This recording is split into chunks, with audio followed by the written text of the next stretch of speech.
Rumaragas ang pagpapala po sa ating lahat para sa ating pangaraw-araw na talata. Tayo ngayon ay nasa Exodus Kapitulo 10, versikulo 21 hanggang versikulo 29. Sinabi ni Yahweh kay Moses, iunat mong patas ang iyong kamay at mababalot ng pusikit na karimlan ang buong Ehipsyo. Gayon nga ang ginawa ni Moses at nagdilim sa buong lupain sa loob ng 3 araw.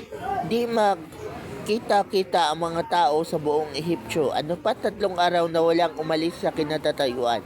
Madilim na bindilim sa buong Ehipsyo, ngunit hindi nagdilim kahit bahagya sa lugar ng mga Israelita. Tinawag ng Paraon si Moses, sinabi niya, makalalakad na kayo upang sumamba kay Yahweh. Maaari ninyong isama ang inyong sambahayan, ngunit iiwan ninyo ang lahat ng tupa, kambing at baka. Sumagot si Moses, kung gayon kailangan bigyan ninyo kami ng mga hayop na ihandog namin kay Yahweh, ngunit hindi.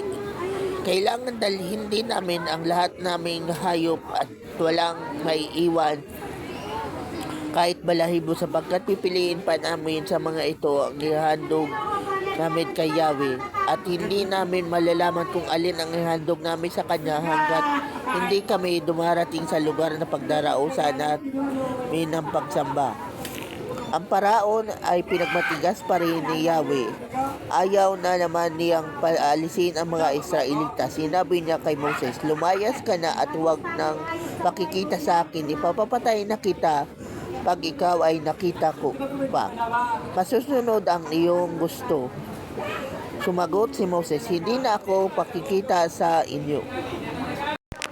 So, ang passage na to ay tungkol doon sa plague of darkness.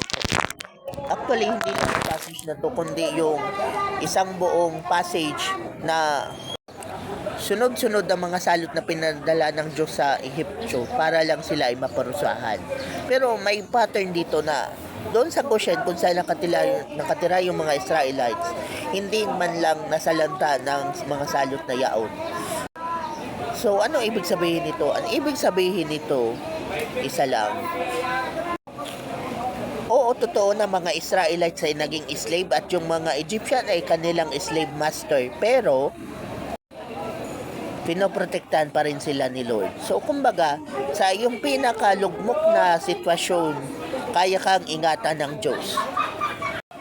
At kung paano pinarusahan ng Diyos ang Paraon, kung sino man ang nanggugulo sa iyo ay parurusahan din ng Diyos. Lalo na kung yung mga taong yun ay nag-aastang parang Paraon din. Ganyan talaga ang Diyos na ating pinaglilingkuran. Hindi ba?